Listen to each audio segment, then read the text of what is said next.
खुदावंद यीशु मसीह के नाम में आप सबको सलाम। मेरा नाम मुनव्वर गिल है और मैं FGA चर्च गुलजार टाउन का पासबान हूँ।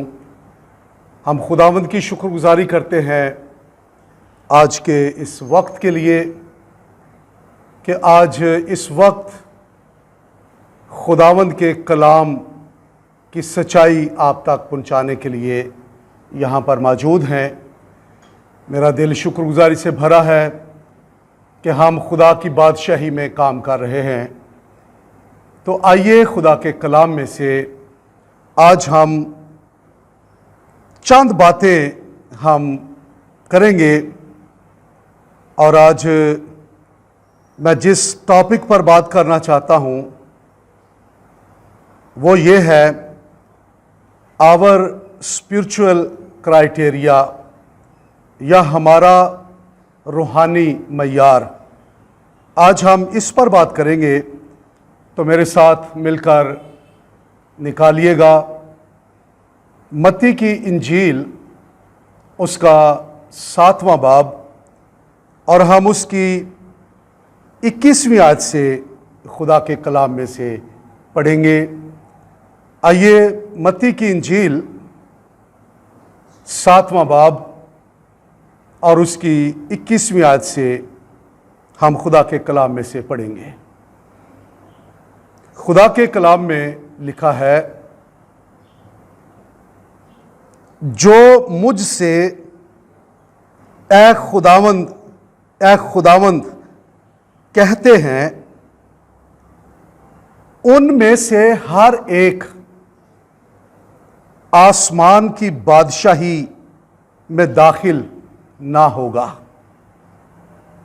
मगर वही जो मेरे आसमानी बाप की मर्जी पर चलता है। उस दिन बोतेरे मुझसे कहेंगे, ए खुदावंद क्या हमने तेरे नाम से नबूवत नहीं की और तेरे नाम से बदरूहों को नहीं निकाला और तेरे नाम से बहुत से मौजज़े नहीं दिखाए? उस वक्त मैं उनसे साफ कह दूंगा, मेरी कभी तुमसे वाकफियत ना थी। ए बदकारो, मेरे पास से चले जाओ। खुदावंद के कलाम की बरकत हम सब पर हो। ये पैसेज जो हमने खुदा के कलाम में से पढ़ा है, इस पैसेज में हमें इस बात के बारे में आगाह किया गया है कि जो सब उसको खुदावंद कहते हैं उनकी बाबत खुदा का कलाम हमें बताता है। और फिर हम ये भी देखते हैं कि इस पैसेज में हमें हमारा रूहानी मय्यार क्राइटेरिया इसको जांचने का मौका भी मिलता है, क्योंकि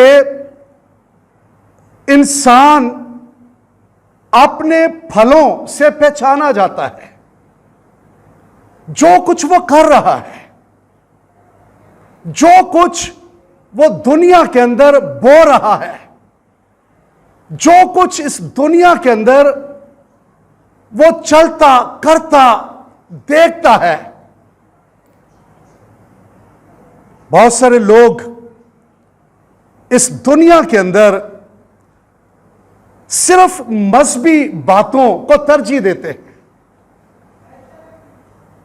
वो जस्ट इस बात के बारे में कि हम ये कर रहे हैं, हमें ये करना चाहिए, लेकिन कभी अपना रूहानी मय्यार हम चेक नहीं करते हैं। हम इसको नहीं देखते हैं कि हमारा स्पिरिचुअल क्राइटेरिया क्या है। यहां पर खुदा का कलाम यह कहता है कि जो सब खुदावंद खुदावंद कहते हैं, उनमें से हर एक आसमान की बादशाही में दाखिल ना होगा। यानी इंसान अपने कामों से नहीं, अपने मजहब से नहीं, अपनी मजहबी सरगर्मियों से नहीं, बल्कि खुदा का कलाम कहता है कि वो खुदा के मयार को समझे और उस मयार पर पूरा उतरने के लिए वो वैसा ही मयार उसको अपनाने की जरूरत है। खुदा के कलाम में जब हम यूहन्ना की इंजील उसके 3 बाब में निकोदीमस के बारे में पढ़ते हैं, तो वो भी मजहबी शख्स था लेकिन रूहानी नहीं था। अगरचे वो दिन में 3 बार वो हैकल भी जाता, मजहब की खूबसूरत तस्वीर उसके सामने थी, वो सारे काम वो अंजाम देता, वो कर रहा था, वो चल रहा था। लेकिन जब वो मसीह के पास आया और मसीह ने पहले ही उसको देखकर यह कहा कि जब तक कोई नए सिरे से पैदा ना हो वो खुदा की बादशाही में दाखिल नहीं हो सकता है। सिर्फ जो खुदामद खुदामद कहने वाले हैं, ऐसा शख्स अगरचे वो खुदामद खुदामद कहता है, गीत गाता है, वो गिरजे जाता, चंदा देता, वो सब कुछ करता है, लेकिन जिसकी जिंदगी खुदा के कलाम की सच्चाइयों की रोशनी में उसके मियार के मुताबिक नहीं है, ऐसा शख्स खुदा की बादशाही में दाखिल नहीं हो सकता है।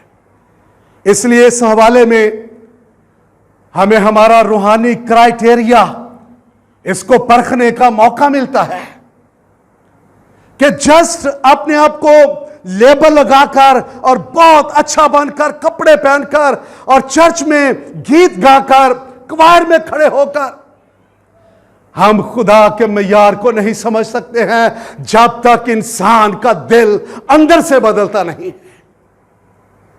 और इसलिए खुदा का कलाम यह कहता है कि जो मुझे खुदामद खुदामद कहते हैं वो सब आसमान की बादशाही में दाखिल ना होंगे। देखा कि मगर वही जो मेरे आसमानी बाप की मर्जी को पूरा करते हैं, मेरे बाप की मर्जी पर चलते हैं। बाप की मर्जी क्या है? पहली बात, बाप की मर्जी यह है कि हम वफादार हों, फेथफुल हों। अगर हम वफादार हैं, फेथफुल हैं, तो फिर हम रूहानी तौर पर हम आसमान की बादशाही के लायक हैं। लेकिन जो वफादार नहीं है उसको यह हवाला अपनी जिंदगी को परखने का मौका फराहम करता है। हम अब्राहम के बारे में देखते हैं कि जब उसको खुदावन ने बुलाया तो उसने किसी तरह से खुदावंद के सामने कोई आर्गुमेंट नहीं किए कि मैं एक अच्छी जगह पर रह रहा हूं। उसने किसी तरह से कोई बात नहीं की। खुदावंद ने कहा कि यहां छोड़ दे सब कुछ। और खुदा का कलाम कहता है कि वो बड़ी वफादारी के साथ वो सब कुछ को छोड़कर तरक करके वो वहां से निकला और वो चल पड़ा। और वो जानता था कि जिस खुदावन ने मुझे बुलाया है वो मेरे साथ फेथफुल है, वो वफादार है, मुझे उसके साथ वफादार रहना है। और वो चल पड़ा। वो खैमों में रहता, बियाबानों में, लेकिन खुदा का हाथ उस पर था, इसलिए कि खुदावंद ने उसको बुलाया और यह भी वफादारी के साथ, ताबेदारी में यह चल पड़ा और यह खुदावंद के पीछे पीछे जा रहा था। इसलिए जानता था कि खुदावंद सब कुछ कर सकता है, लेकिन उसने ताबेदारी की, वफादार रहा, वो चलता रहा और खुदावंद उसको सरफराज करता रहा। जो खुदावंद की मर्जी के मुताबिक चलते हैं, खुदावंद का फजल और उसकी सच्चाई उसकी जिंदगी में आ जाती है और वो अपनी जिंदगी में अपने खुदावंद को जलाल देते हैं। हम यूं ही बातों में खुदा की बादशाही को तलाश नहीं कर सकते। खुदा की बादशाही उस वक्त हमारी जिंदगी में आती है जब हम फेथफुल होते हैं, हम वफादारी के साथ ईमान के कदम उठाते हैं। और खुदा का खादिम अब्राहम वफादार रहा, खुदा ने सरफराज किया, खुदा ने उसको इस तौर से बढ़ाया कि कौमें उसके वसीला से बरकत पाती हैं। फिर हम अमाल की किताब में उसके 13वें बाब के अंदर दाऊद के बारे में भी पढ़ते हैं कि दाऊद भी अपने वक्त में खुदा की मर्जी का ताबेदार रहा। गौर कीजिए कि जब दाऊद इसको खुदावंद ने चुना, बुलावा दिया, वो खुदा की ताबेदारी में रहा और इसलिए खुदावंद उसके बारे में यह कहता है अमाल 13वें बाब की 22वें आयत में कि दाऊद मुझे मेरे दिल के मुआफिक मिल गया, इसलिए कि वो खुदा की मर्जी का ताबे रहा, खुदा की मर्जी पर चलता रहा। और यहां पर हमने पढ़ा खुदा के कलाम में, मगर वही जो मेरे आसमानी बाप की मर्जी पर चलता है। दाऊद की जिंदगी में एक गुनाह आया, लेकिन उसका इकरार उससे भी कहीं खूबसूरत था। वो वफादार रहा, अपनी जिंदगी भर खुदा के ताबे रहा और खुदावन ने उसको तरक्की दी, बढ़ाया, इस्राएल का बादशाह बना दिया। वफादारी ये अहम है और जो वफादार है उसी की जिंदगी में वो देख सकता है कि बरकत किस तरह आती है, किस तरह से रूहानी मियार अप होता है। हमें खुदा की मर्जी को जानना और समझना यह हमारे लिए जरूरी है। खुदा की मर्जी को पूरा करना, दूसरी बात कि हमें खुदा की मर्जी को पूरा करना है। पहली बात ताबेदारी करना, फिर खुदा की मर्जी को पूरा करना। इफ्सियों का खत उसका 6वां बाब, इसमें हम ये देख सकते हैं कि हमें किस तरह से खुदा की मर्जी को पूरा करना है। इफ्सियों 6वां बाब और उसकी 6ठी आयत में लिखा हुआ है, और आदमियों को खुश करने वालों की तरह दिखावे के लिए खिदमत ना करो, बल्कि मसीह के बंदों की तरह दिल से खुदा की मर्जी पूरी करो। गौर कीजिए, यहां पर खुदा का कलाम यह कहता है कि आदमियों को दिखाने के लिए खिदमत ना करो।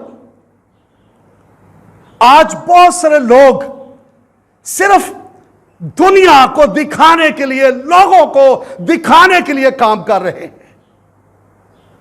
और यहां पर हमने खुदा के कलाम में से पढ़ा कि उस वक्त बतेरे आएंगे और वो आएंगे और कहेंगे कि खुदावंद, क्या हमने तेरे नाम से नबूवत नहीं की है? क्या खुदावंद, हमने तेरे नाम से बदरूहों को नहीं निकाला? क्या ए खुदावंद हमने तेरे नाम से मौजे नहीं किए? लोग कहेंगे, आज लोग दिखाने के लिए काम कर रहे हैं, वो बताना चाहते हैं कि मैं क्या हूं। मौजज़ात खुदावंद करता है, मैं इसकी मुखालफत नहीं करता, लेकिन बहुत सारे लोग जस्ट ये काम करके दुनिया को दिखाना चाहते हैं कि हम ये कर रहे हैं, हम ये कर रहे हैं, देखो खुदा क्या कर रहा है। यहां पर इफ्सियों के खत में हमने पढ़ा कि आदमियों को दिखाने के लिए खिदमत ना करो, बल्कि लिखा हुआ है कि मसीह के बंदों की तरह खुदा की मर्जी को पूरा करो। हमें खुदा की मर्जी को पूरा करना है, ना कि सिर्फ दिखावे के लिए हम काम करें, दिखावे के लिए सब कुछ हो और हम कहें हम बड़ा काम कर रहे हैं, हम बड़ी फतल हासिल कर रहे हैं, लेकिन आखिर में वो ये कहे कि मैं तुम्हें नहीं जानता। इसलिए हमें अपना रूहानी क्राइटेरिया, रूहानी मयार, इसको परखने और इसको जांचने की जरूरत है।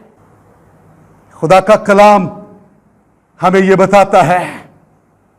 बहुत दफा लोग ये समझते हैं कि सिर्फ इंजील सुनाना यही खिदमत है। मैं आपको बताना चाहता हूं कि सिर्फ इंजील सुनाना ही खिदमत नहीं है। आप कोई भी और काम कर सकते हैं, लेकिन कोई काम भी कीजिए यह जानकर कि आप खुदावंद के लिए कर रहे हैं, तो यह आपकी खिदमत है। कुलसियों उसका 3 बाब और उसकी 17वीं आयत लिखा हुआ है, और कलाम या काम जो कुछ करते हो वो सब खुदावंद यस्सु के नाम से करो। यहां पर गौर कीजिए, खुदा का कलाम कहता है कलाम या काम जो कुछ करते हो वो खुदावंद यस्सु के नाम से करो, खौफ रखते हुए। और फिर 21वीं आयत में लिखा हुआ है, जो काम करो यह जानकर कि खुदावंद के लिए करते हो, ना कि आदमियों के लिए। यहां पर खुदा का कलाम कहता है कि जो काम करो जी से करो, दिल से करो, किसी भी जगह पर हैं, दिल से काम कीजिए, यह जानकर कि खुदावंद के लिए कर रहे हैं। खिदमत सिर्फ ये इंजील सुनाना ये खिदमत नहीं है, और भी काम जो आप खुदावंद के लिए करते हैं वो खुदावंद की खिदमत है। आज इस दुनिया के अंदर हमारी जरूरत यह है कि हम समझें कि हम खुदा की मर्जी को पूरा करना हमारे लिए वाजिब है। खुदा की मर्जी के ताबे रहना जरूरी है। तीसरी बात, खुदा के इल्म से मामूर होना, यह भी हमारे लिए जरूरी है। खुदा के इल्म से मामूर होना यानी खुदा से तालीम याफ्ता होना। कुलसियों के खत पहले बाब की 9वीं और 10वीं आयत को देखिएगा। यहां पर खुदा के कलाम में लिखा हुआ है, इसलिए जिस दिन से यह सुना है हम भी तुम्हारे वास्ते ये दुआ करने और दरख्वास्त करने से बास नहीं आते कि तुम कमाल रूहानी हिकमत और समझ के साथ उसकी मर्जी के इल्म से मामूर हो जाओ, ताकि तुम्हारा चाल चलन खुदावंद के लायक हो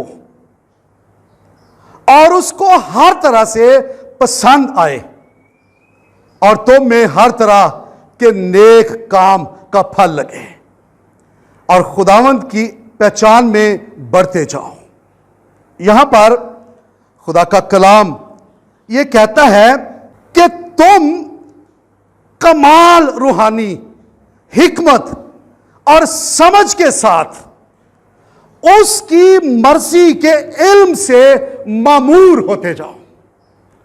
कमाल हिकमत के साथ उसका इल्म, उसकी तालीम, उसकी सच्चाई तुम्हारे अंदर आ जाए, उसके कलाम से मामूर हो जाओ। इसमें मद्देनजर रखने वाली बात कि चाल चलन, इसको भी हम समझें कि हम कैसा चाल चलन चल रहे हैं। और फिर यहां पर जो फल लगे उनका भी जिक्र किया गया है कि फल कैसे होने चाहिए। और तीसरी बात कि खुदा की पहचान में बढ़ना, यानी उसकी पहचान का मेयार क्या होना चाहिए। हमें खुदा के इल्म से मामूर होने की जरूरत है, उससे तालीम याफ्ता होने की जरूरत है। आज दुनिया के अंदर बहुत सारे लोग जिनकी जिंदगी के अंदर किसी तरह से कोई रूहानी तौर पर गिरफ्त नहीं होती, जस्ट वो शौक और अपना आप दिखाने के लिए काम में लगे रहते हैं। लेकिन खुदा का कलाम यह कहता है कि रूहानी शख्स जो है वो हर रोज खुदा से तालीम याफ्ता होता, वो सीखता, मसीह के कदमों में रहता, वो झुकता वहां पर, वो हर रोज तलाश करता, वो ढूंढता, वो मैसेज चाहता है, पैगाम चाहता है, ताकि खुदा की बरकत वो लोगों को बांट सके। खुदा की मर्जी यह है कि हम खुदा के इल्म से मामूर होते जाएं, ताकि हमारी जिंदगी से खुदावंद को जलाल मिलता रहे। चौथी बात जो मैं बयान करना चाहता हूं वह कि खुदा की मर्जी यह है कि हम पाक बने। यह बड़ा अहम पॉइंट है, पाक बनना। पहला थस्सलुनीकियों चौथा बाब और उसकी तीसरी आयत में लिखा हुआ है, चुनाचे खुदा की मर्जी ये है कि तुम पाक बनो, हरामकारी से बचे रहो। खुदा की पहली मर्जी यह है हमारे लिए कि हम पाक बने। पाक होंगे तो फिर हम उसको खुदावंद खुदावंद कह सकते हैं। पाक होंगे तो फेलोशिप होगी, पाक होंगे तो तालीम भी ले लेंगे। खुदा का कलाम कहता है पाक बनो और बदी से, गुनाह से बचे रहो। तुम्हारा दिल पाक हो, तुम्हारी आंखें पाक हो, ताकि तुम अपने खुदावंद को जलाल दे सको। क्योंकि खुदा के कलाम में लिखा है कि पाक बनो जैसा कि मैं पाक हूं। कहता है पाक बनो और हरामकारी से बचे रहो। और फिर 7वीं आयत में लिखा हुआ है, इसलिए खुदावंद ने हमको नापाकी के लिए नहीं बल्कि पाकीज़गी के लिए बुलाया है। बस जो नहीं मानता वो आदमी को नहीं बल्कि खुदा को नहीं मानता, जो तुमको अपना पाक रू देता है। पाकीज़गी के लिए खुदावंद कहता है क्योंकि वो खुद पाक है और वो चाहता है कि हमारी जिंदगी भी पाक हो, ताकि फेलोशिप के लिए हम एक दूसरे के करीब आ सकें।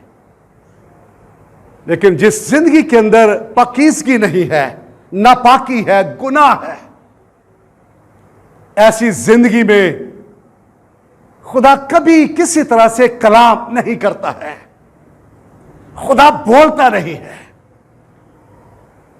इसलिए खुदा का कलाम कहता है कि जो मुझे खुदावंद खुदावंद कहते हैं वो सब आसमान की बादशाही में दाखिल ना होंगे, मगर वही जो मेरे बाप की मर्जी पर चलता है।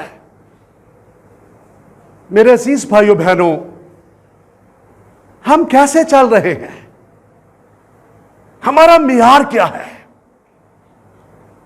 हम कैसे इस दुनिया में डील करते हैं? अगर अंदर नापाकी है, गुनाह है, तारीकी है,